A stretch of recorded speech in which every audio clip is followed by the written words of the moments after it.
चल गया। लेकिन क्या एटीएस ये पता कर पाएगी कि शहाबुद्दीन की इस फर्जी वोटर आईडी कार्ड को तैयार करने में किन लोगों ने जो है उसका साथ दिया है? क्या एटीएस के हाथ उन लोगों के गिरेबान तक पहुंच पाएंगे? ये एक बड़ा सवाल है। लखनऊ से के न्यूज के लिए निशान के साथ शबी हैदर की। बिल्कुल, ये एक बड़ा सवाल है कि क्या एटीएस इस मामले की तह तक पहुंच पाएगी। हमारे राजनीतिक संपादक दुर्गेन्द्र सिंह चौहान जी हमारे साथ मौजूद हैं। दुर्गेन्द्र जी, कुछ लोगों को छुड़ाने की कवायद सरकार ने तेज कर दी है, कुछ अपनी तैयारी में खुद ही जुट गए हैं। अमित, जो जैसा भी आप स्क्रीन पर देख रहे थे कि किस तरीके से एक शार्प शूटर, एक अंतर्राष्ट्रीय स्तर का अपराधी शहाबुद्दीन जेल में बैठ के किस तरीके से उसने बाकायदे अपने ससुराल के पते पर एक वोटर आईडी बनवा ली और उसने जमानत की तैयारी कर रखी थी, बाहर आने की पूरी प्लानिंग थी, लेकिन एटीएस को पता चल गया और वो अपने मंसूबे में कामयाब नहीं हो सका। सवाल यही उठता, जैसा भी हम देख रहे थे स्क्रीन पर कि ADG law and order Arun Kumar कह रहे थे ये सब चलता है। तो आप देख रहे हैं कि पुलिस की कितनी कैजुअल अप्रोच है। वो कह रहे हैं कि ये सब चलता रहता है और हम कार्रवाई करते रहते हैं। मतलब इतना कैजुअली पुलिस लेती है इन चीजों को, खुफिया एजेंसियां लेती हैं। जबकि मुझे याद है अच्छी तरीके से कि पहले जेलों में बंद अपराधियों और जो जितने भी, वो चाहे छोटा हो या बड़ा हो, आप बिल्कुल उन पर खुफिया एजेंसियां नजर रखती थी, बराबर जेल प्रशासन के संपर्क में रहती थी। तो जेल के अंदर के लोग थे उनसे संपर्क में रहती थी कि फला अपराधी की क्या गतिविधियां हैं।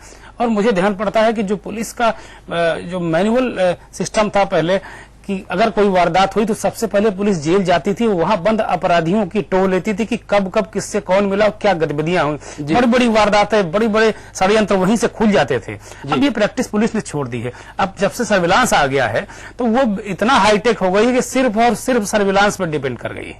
और सर्विलांस की वजह से आपको बता दूं कि बहुत दिनों से सर्विलांस में प्रॉब्लम चल रही है और उन चीजों को सॉर्ट आउट करने की कोशिश की जा रही है। लेकिन सर्विलांस और हाईटेक होने के एक बहुत बड़ा पहलू, एक अच्छा पहलू यह है कि सर्विलांस की वजह से बहुत बड़े बड़े अपराधी मारे गए और पकड़े गए। लेकिन दूसरा ये पहलू कि मैनुअल पुलिसिंग पूरी तरीके से खत्म हो गई, बैकअप नहीं रहा पुलिसिंग का। तो सबसे बड़ा यही एक नतीजा है कि जब इंटेलिजेंस नहीं पुलिस के पास होगा, बैकअप नहीं होगा, उसके अपने भेदिए नहीं होंगे, तो जाहिर सी बात है कि इस तरह की चीजें हो जाएंगी और बिल्कुल एकदम पता ही नहीं चलेगा और बड़े से बड़े षड्यंत्र कामयाब भी हो जाएंगे। तो मुझे लगता है कि पुलिस को इस तरीके से करना ही चाहिए और अपना सिस्टम, जो पुराना सिस्टम है, उसको बैकअप के रूप में रखना चाहिए। बिल्कुल, लेकिन जिस तरीके से एडीजी साहब कह रहे हैं कि ये सब चलता रहता है और ये सब चलने लगा है, यही वजह है कि क्राइम ग्राफ भी बढ़ने लगा है। यार रुके एक छोटे से ब्रेक के लिए, जल्द होगी वापसी।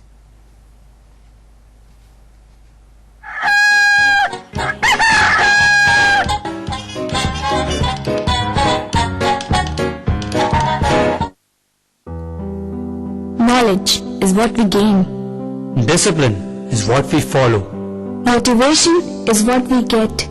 Attitude is what we are. We are KDMA. Raghu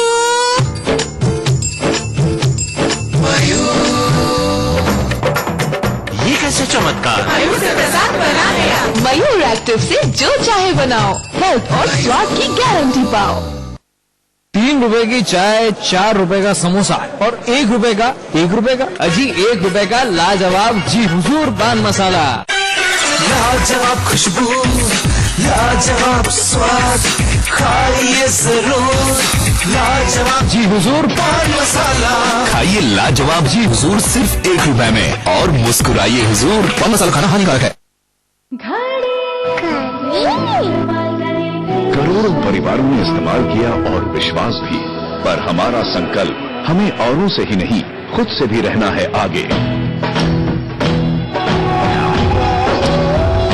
हमने बनाया बेहतर को और भी ज्यादा बेहतर। पेश है महाशक्तिशाली घड़ी डिटर्जेंट पाउडर। नया पैक।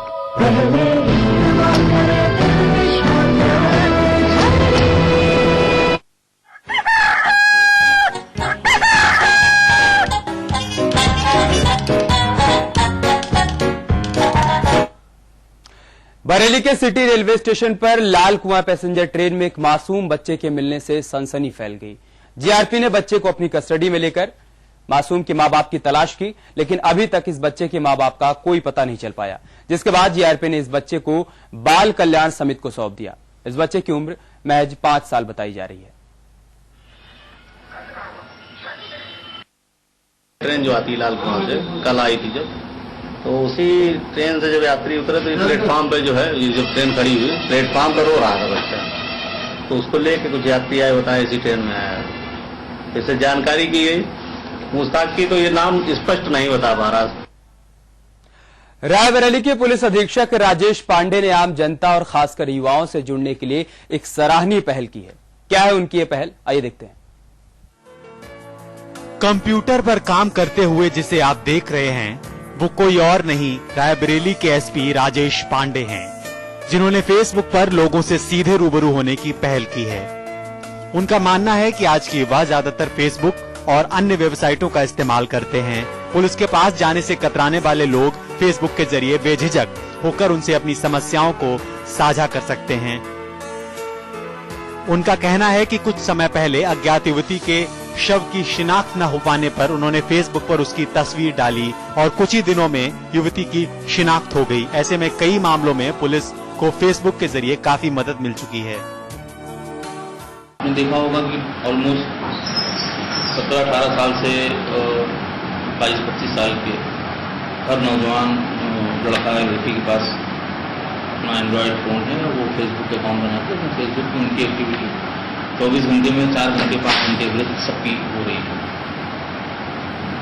हमें अपनी परेशानी बताने के लिए या पब्लिक की जो कॉमन ग्रीवांस है उसको सुनने के लिए उससे बढ़िया फोरम कोई समझ में नहीं आया। मैंने ज्वाइन करने के बाद रायबरेली पुलिस के नाम से फेसबुक अकाउंट बनाया। अब देखना यह है कि राजेश पांडे की इस पहल के बाद दूसरे जिलों के अधिकारी इससे कितनी प्रेरणा लेते हैं। ये एक अच्छा कदम है जनता से सीधे जुड़ने का, और अगर अधिकारी खुद जनता से जुड़ जाएं तो उनके मातहत भी इस दिशा में प्रयास शुरू कर सकते हैं।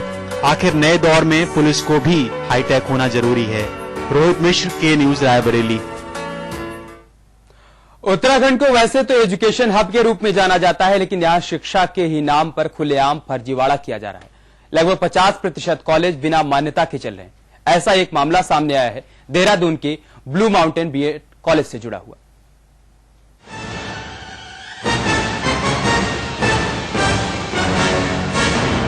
कॉलेज कैंपस में खड़े इन छात्रों को गौर से देखिए। ये छात्र देहरादून के सहस्त्रधारा रोड पर बने ब्लू माउंटेन कॉलेज के छात्र हैं। फर्जी तरीके से संचालित हो रहे इस कॉलेज ने आज सैकड़ों छात्रों के भविष्य पर प्रश्न चिन्ह लगा दिया है।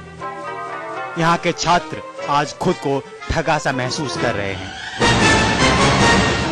इनकी 2 साल की मेहनत और माँ बाप के खून पसीने की कमाई आज मिट्टी में मिल चुकी है।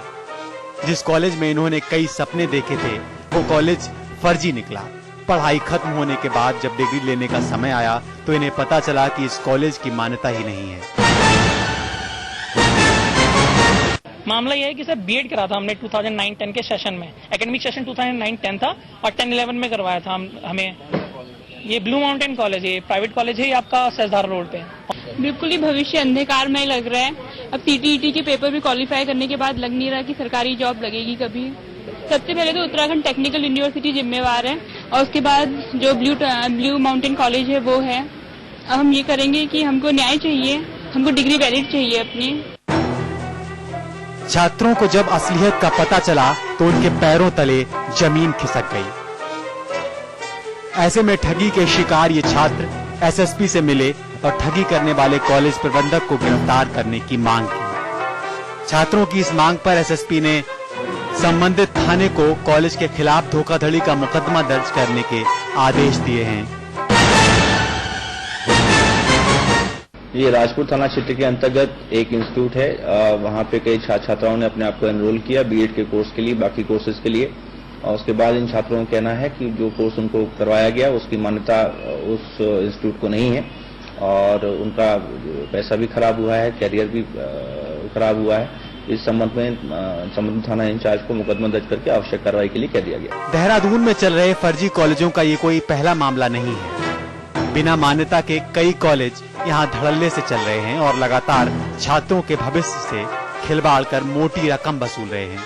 बावजूद इसके शिक्षा विभाग सब कुछ जानते हुए भी इन पर कोई कार्रवाई नहीं कर रहा है। ऐसे में अगर जल्दी ही इस फर्जीवाड़े पर रोक नहीं लगाई गई तो वो दिन दूर नहीं जब शिक्षा की व्यवस्था पर लोगों का विश्वास खत्म हो जाएगा।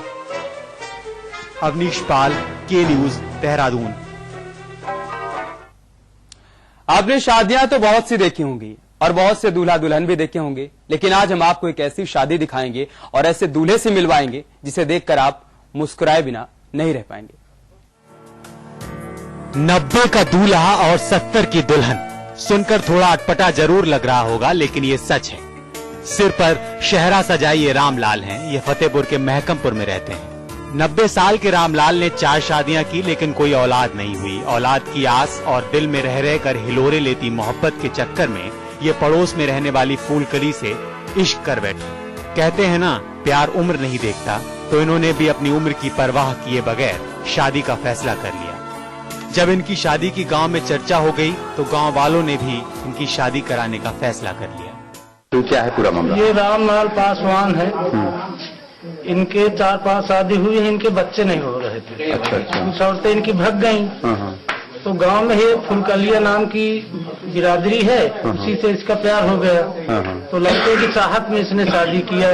गरीब परिवार से थे लोग, तो पूरे गांव के लोग जो है मिलकर इनका समर्थन किया और इनका जो है शादी करवा दी है। जब आदमी दुनिया से रुखसत होने की वाट जो रहा होता है, उस वक्त रामलाल दूल्हा बने। वे कहते हैं कि उन्हें पत्नी का सहारा चाहिए और वंश चलाने के लिए औलाद, और उनकी इस ख्वाहिश को पूरा करने के लिए उनके गांव के लोगों ने भी उन्हें सहारा दिया है। रामलाल की बारात काजे बाजे के साथ निकली, बच्चे खूब नाचे और रामलाल की दुल्हनिया भी अपनी सखियों के साथ घूंघट ओढ़ कर निकली। शादी कर रहे हैं जब हमें सहारा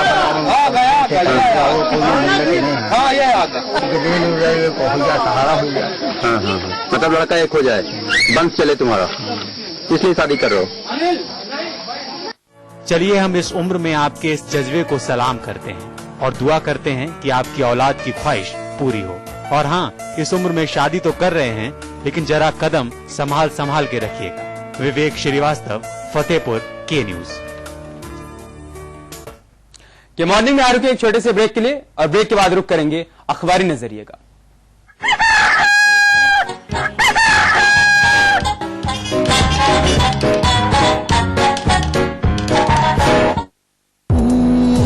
देखो उड़ी वो जुल्फें और बिखरी हवा में खुशबू।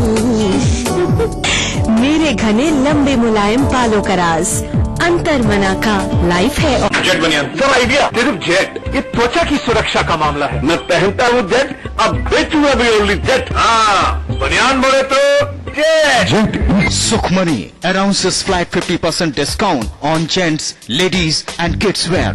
Sukhmani, a complete family shop. Kumti number 5.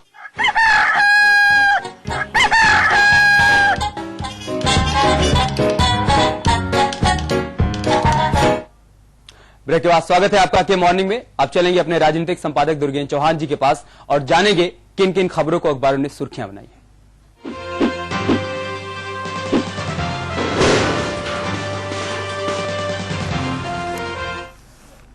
अखबारी नजर में एक बार फिर आपका स्वागत है। सबसे पहले हम सुर्खियों पर नजर डालते हैं, जो उन खबरों को बताएंगे आपको जो अखबारों में पहले पन्ने पर जगह बना पाई, और ये भी बताएंगे कि उन खबरों के पीछे क्या चल रहा है, क्या सच है उन खबरों के पीछे।